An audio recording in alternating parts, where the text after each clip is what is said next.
আজকাল যেখানেই যাই না কেন সেখানেই পটেটো ওয়াজেস স্টিকগুলো দেখতে পাওয়া যায়। বাচ্চারা তো এগুলো অনেক বেশি পছন্দ করে। দেখতে ঠিক যতটা আকর্ষণীয়, খেতেও ঠিক ততটাই লোভনীয়। বাসায় গেস্ট আসলেও সার্ভ করতে পারেন এই পটেটো ওয়াজেস স্টিক। সবাই অনেক বেশি পছন্দ করবে এবং আপনার কাছে রেসিপি চাইবে, এটা আমি নিশ্চিত। সো হ্যালো এভরিওয়ান, আসসালামু আলাইকুম, welcome to recipes by Sneha's mom. So আর কথা না বাড়িয়ে চলে যাচ্ছি এর পুরো প্রস্তুত প্রণালীতে।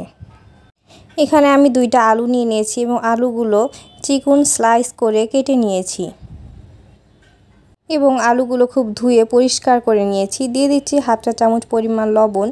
এবার এটা খুব ভালোভাবে মিক্সড করে এটা 20 মিনিটের জন্য রেখে দেব। এতে করে আলুগুলোর ভিতর খুব ভালোভাবে লবণ প্রবেশ করবে এবং এটা নরম হয়ে আসবে এবং এটা হাতের সাহায্যে খুব ভালোভাবে ফোল্ড করতে পারবো। এবার একটি স্টিক নিয়ে আলুগুলোকে রোলের মতো বানিয়ে এটাতে গেঁথে দেব। একই রকমভাবে সবগুলো আলু রোল বানিয়ে এভাবে গেঁথে দেব। আশা করি আপনারা দেখে নিশ্চয়ই বুঝতে পারছেন আমি আলুগুলো কিভাবে রোল বানিয়ে এই স্টিকে গেঁথে নিয়েছি। একই রকমভাবে আমি সবগুলো আলু গেঁথে নিচ্ছি।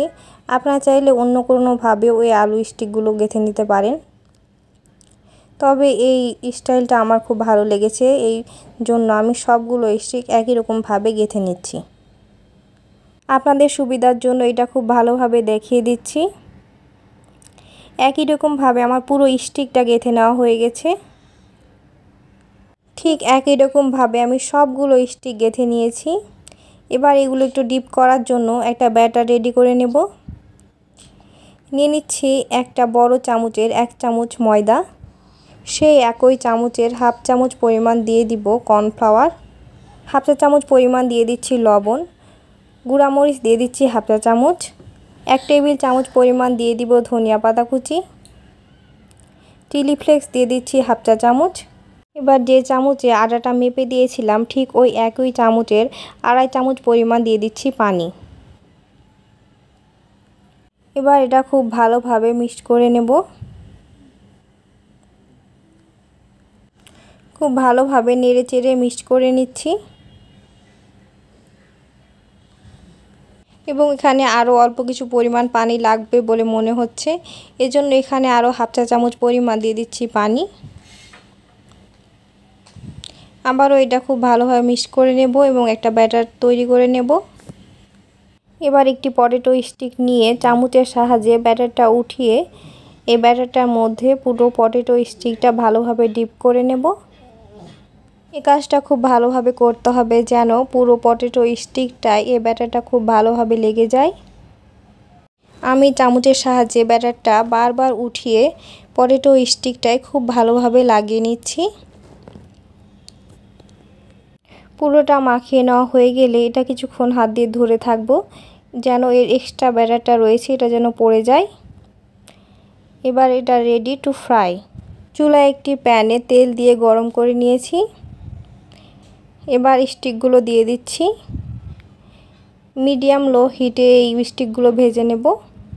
একটু ফাঁকা জায়গা রেখে এই স্টিকগুলো ভেজে নিতে হবে। এখানে আমি মোট 4টা স্টিক দিচ্ছি, এর বেশি দিব না। এবার এর একটা সাইড খুব ভালোভাবে ফ্রাই হয়ে আসলে এগুলোকে উল্টিয়ে দিব। সবগুলো স্টিক আমি উল্টিয়ে দিচ্ছি। এইভাবে উল্টিয়ে পাল্টিয়ে 4-5টা খুব ভালোভাবে ফ্রাই করে নিতে হবে।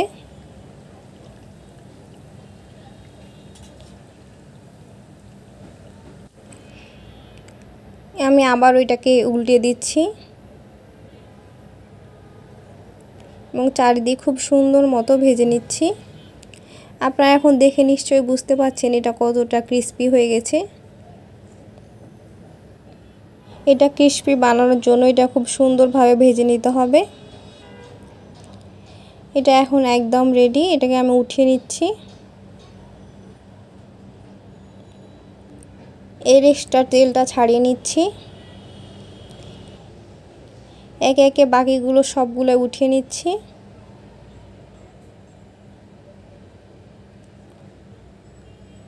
এই যে এবার তৈরি হয়ে গেল ক্রিস্পি পটেটো ওয়াজেস। রেসিপিটি কেমন লাগলো অবশ্যই কমেন্ট করে জানাবেন। পারফেক্ট টেস্টের জন্য অবশ্যই গরম গরম সার্ভ করবেন। এবং এই রকম সসের সাথে সার্ভ করলে এর টেস্ট আরও দ্বিগুণ বেড়ে যাবে। সবাই বাসায় একবার অবশ্যই ট্রাই করবেন এবং চ্যানেলটি সাবস্ক্রাইব করে পাশে থাকার অনুরোধ রইল। সবাই সুস্থ থাকবেন, ভালো থাকবেন। এতক্ষণ সাথে থাকার জন্য সবাইকে অসংখ্য ধন্যবাদ। আসসালামু আলাইকুম।